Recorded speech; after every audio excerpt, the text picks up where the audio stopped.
আসসালামু আলাইকুম এভরিওয়ান, ফাতিমাস কিচেনে আপনাদের স্বাগতম। তো আজকের রেসিপিতে থাকছে ভর্তা প্রেমীদের জন্য স্পেশাল একটি ভর্তার রেসিপি। আশা করি আমার আজকের ভর্তার রেসিপি আপনাদের ভালো লাগবে। যদি ভালো লাগে প্লিজ একটি লাইক দিবেন। তো চলুন দেখে নেওয়া যাক আজকের ভর্তার রেসিপিতে কি কি লাগছে। এখানে আমি 300 গ্রাম ভেন্ডি খুব ভালোভাবে ধুয়ে ছোট ছোট টুকরো করে নিয়েছি। এখন আমি এই ভেন্ডিগুলো সিদ্ধ করে নিব। এর জন্য আমি পরিমাণ মতো পানি দিব।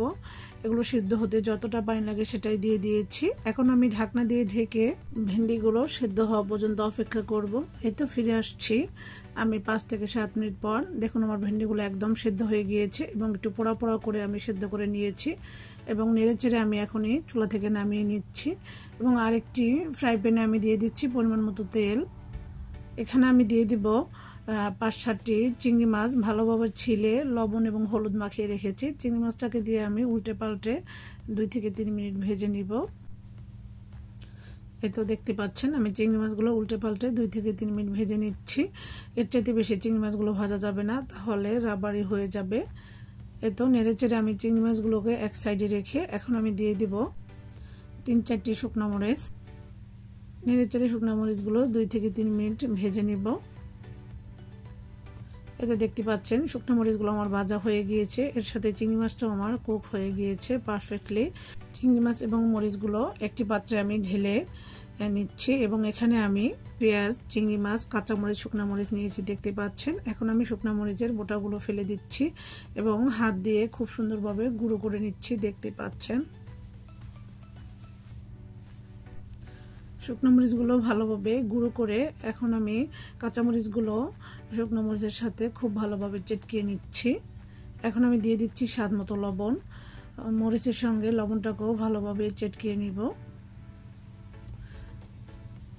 ঝালের পরিমাণটা আপনারা আপনাদের পছন্দ মতো দিয়ে দিবেন। আমার কাছে ঝাল খেতে বেশি ভালো লাগে তাই আমি ঝাল বেশি করে দিয়ে দিয়েছি। এরপর চিংড়ি মাছ ও পেঁয়াজগুলো খুব ভালোভাবে হাত দিয়ে চেটকিয়ে নিচ্ছি।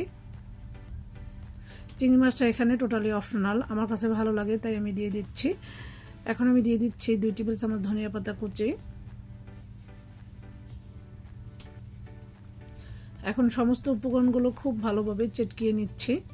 এখন দিয়ে দিচ্ছি এখানে 2 টেবিল চামচ সরিষার তেল। এই সরিষার তেলটা ভর্তার স্বাদটা আরো বেশি দ্বিগুণ বাড়িয়ে দিয়েছে। পেঁয়াজ মরিচগুলো খুব ভালোভাবে চেটকিয়ে নিচ্ছি দেখতে পাচ্ছেন। এখন আমি দিয়ে দিচ্ছি আগে থেকে সিদ্ধ করে নেওয়া ভেন্ডিগুলো। এখন আমি সমস্ত উপকরণগুলো খুব ভালোভাবে চেটকিয়ে নিচ্ছি। ভর্তা যত বেশি মাখাবেন অত বেশি টেস্টি হয়। প্রচণ্ড দুপুরের গরমে এরকম একটি ভর্তা হলে আমার কাছে তো অমৃত লাগে। ভর্তা মানেই আমার কাছে অন্যরকম ভালোবাসা। ভর্তাই আমার সবচেয়ে বেশি দুর্বলতা। ভর্তা ছাড়া একদমই যেন আমার চলেই না। তো আমার আজকের ভর্তা রেসিপিটি কেমন লেগেছে অবশ্যই কমেন্ট করে জানাতে ভুলবেন না এবং আমার ভিডিওর মাঝে কোনোরকম যদি ভুল ত্রুটি হয়ে থাকে অবশ্যই ক্ষমা সুন্দর দৃষ্টিতে দেখে নেবেন। তো আমার আজকের ভিডিওটি এখানেই তাহলে শেষ করে নিচ্ছি। পরবর্তী ভিডিও দেখার আমন্ত্রণ জানাচ্ছি। সবাই ভালো থাকবেন। আল্লাহ হাফেজ।